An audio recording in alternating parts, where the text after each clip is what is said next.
Before I get on out of here, I want to touch on this last subject right here because it involves the world of politics. You know, I don't know if you noticed or not, but jury selection began today in a New York courtroom where former President Donald Trump is fighting 34 felony charges. The counts allege Trump falsified business records to cover up a $130,000 hush money payment to porn star Stormy Daniels in a run-up to the 2016 presidential election. If convicted, the charges could land the presumptive Republican presidential nominee in prison. Prosecutors allege Trump reimbursed his former lawyer Michael Cohen for the payment, falsely labeling the checks as legal services and concealing a federal election law violation. Of course, Trump has pleaded not guilty to the charges. Ladies and gentlemen, this is a disaster.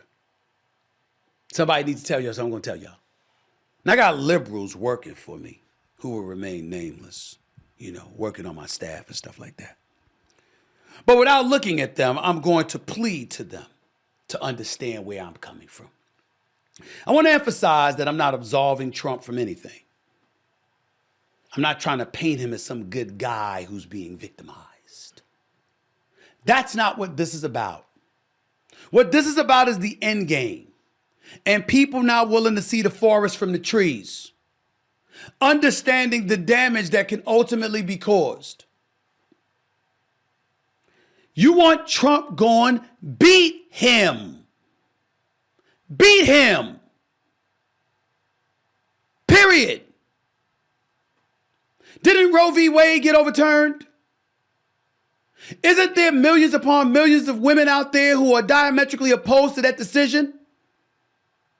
Wasn't it Trump initially bragging, the one that was bragging about how he was responsible for the overturning of Roe v. Wade before the GOP got up in him and said, stop saying that, you might cost yourself the election because you got a whole bunch of women out there that are appalled by that decision? And then he reversed course.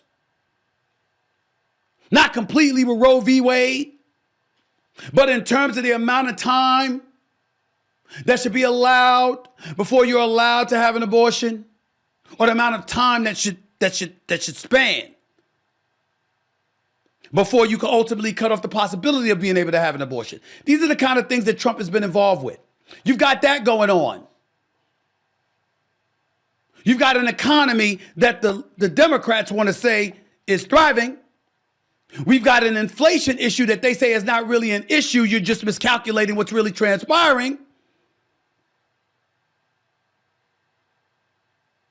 We've got an unemployment rate worthy of being stomached. It's not bloated. What's the problem? Do you know what kind of position you're putting yourself in if you're the Democrats? Listen to me, my liberal fellas and ladies. Listen to me. Did it ever occur to you that Iran dropping bombs or trying to drop bombs or send drones and missiles and all of this stuff to Israel could potentially be deemed as a bad look by the United States? China issues, Russia invading Ukraine, border issues here in the States, Texas, Florida, California, violence in the streets of New York, LA, folks committing crimes and they out of jail the same day.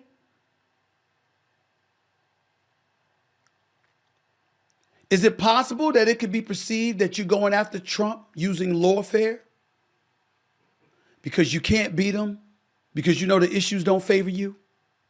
Is that possible? Is that possible? Because see, that's the argument he's going to make. And why am I bringing something like this up? Well, let's count the ways. So basically, we're going to encapsulate Trump's issue this way, ladies and gentlemen. Look at me, Sherry. I'm talking to my peeps here. Look at me, Galen. Look at me, Michael. Griff, just because you shaved your beard and you no longer look like a caveman don't mean you're going to get away with ignoring me. Listen to me right now. Do you think when you bring up these issues and you say 34 charges. Don't you think it's sort of diminished the moment you say it's hush money for a porn star?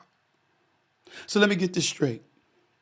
The 45th president of the United States, who's no longer the president of the United States at this particular moment, is in a courtroom today, 8 years after he was originally elected, because he facilitated hush money to a porn star. So in other words, I screwed around with a porn star and I didn't want nobody to know. Y'all don't remember Gary Hart and some of the lies he was willing to tell? He wasn't the only one. Y'all remember Bill Clinton? I have never had sexual relations with that woman. Y'all remember that? Lying under oath. Remember that? No sexual relations. Who was the presidential candidate? Edwards? John Edwards? Remember the lies that he told? You really gonna push this where a state like New York has a former president in a courtroom because he paid $130,000 in hush money through an intermediary who happened to be his lawyer, Michael Cohen, to keep a porn star's mouth shut about the fact that they got loose with each other. Because he didn't want that to taint his campaign. That's what we're going to do. We're going to have people in court because they lied about stuff when they were campaigning for higher office, knowing that it could derail their campaign. Now, I'm not getting into the legalese of it all. I understand from a legal perspective, the law is the law is the law. And if you're a libertarian, it's about the law. Did I tell y'all that story about Bill Clinton? I never had sexual relations with that woman, Monica Lewinsky. Did I tell y'all that story? A dear friend of mine at the time was working in the newspaper industry, and I was working for the Philadelphia Inquirer. And I said, the dude had a sexual encounter with the intern that was Monica Lewinsky. Do you know what this woman said to me? Oh my God, Stephen! He did it in the Oval Office! I said, what? It's the Oval Office! The sanctity of the office!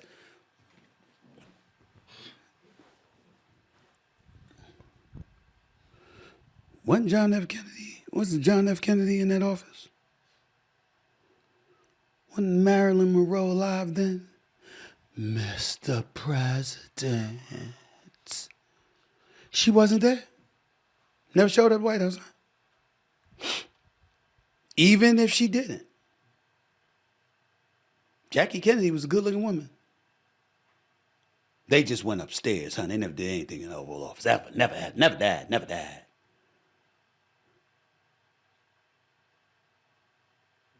None of these presidents?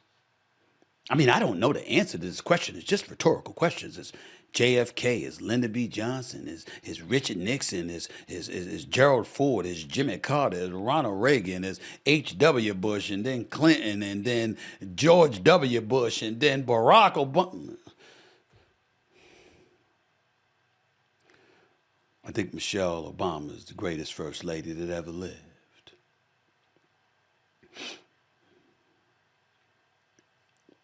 I can't speak for white people. To black men, you see that woman? You see that woman? Now, I'm not speaking out of turn. They're married, happily married all of these years, 2 beautiful kids. If I have the Oval Office available to me and that's my wife, I gotta wait till I get upstairs. See, we gotta be human beings. Somebody gotta say it. Somebody say it. We gotta be human beings, okay? And people who work for me who will remain nameless, I got some freaks working for me, okay?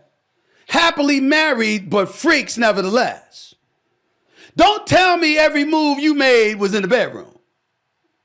Don't tell me the living room and the kitchen and the backyard and the basement was not stuff. The car, the truck. Don't tell me that these available spaces weren't utilized to your advantage. And you got the Oval Office available to you, and suddenly you're not supposed to utilize it.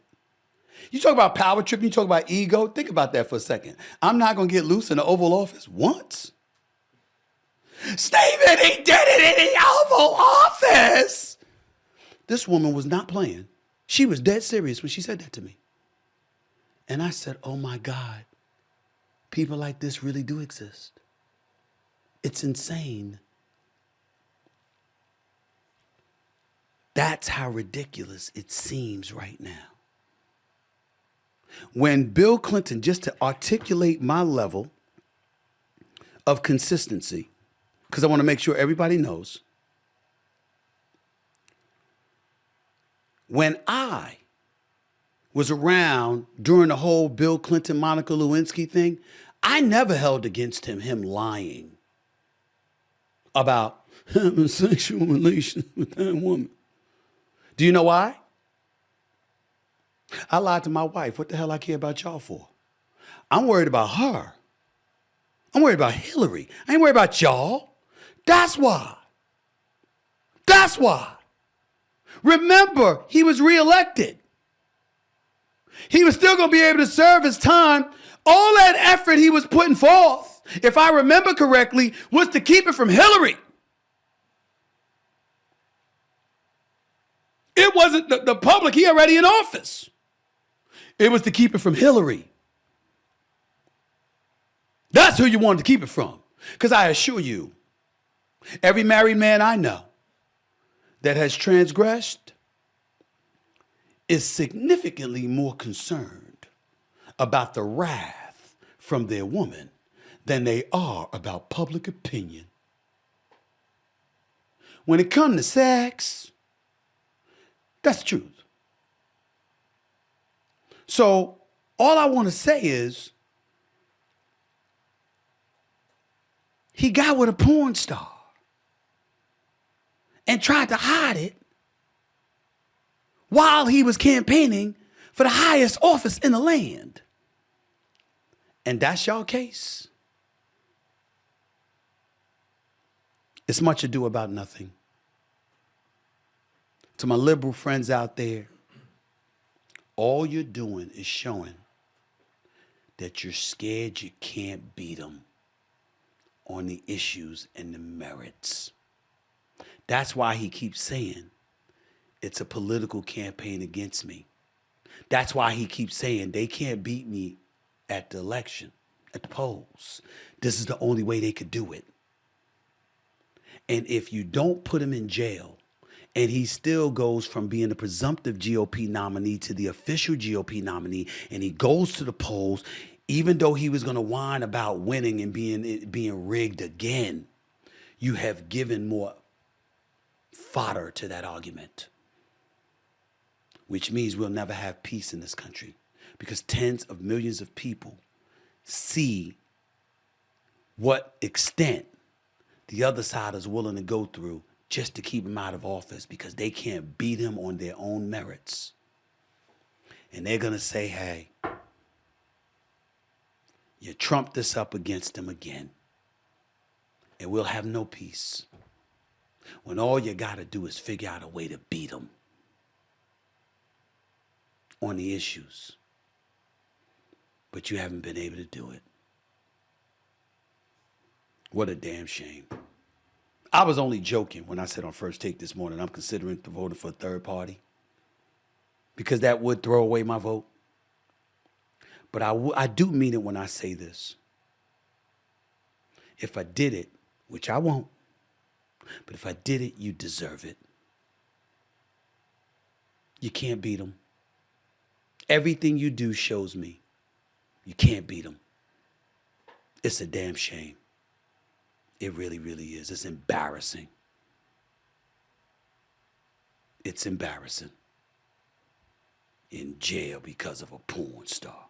In court, rather, because of a porn star. 500 people being screened and questioned to see if they could become members of a jury because a former president tried to keep quiet about the fact that he was getting loose with a porn star. As an aside, I have heard good things about Stormy Daniels.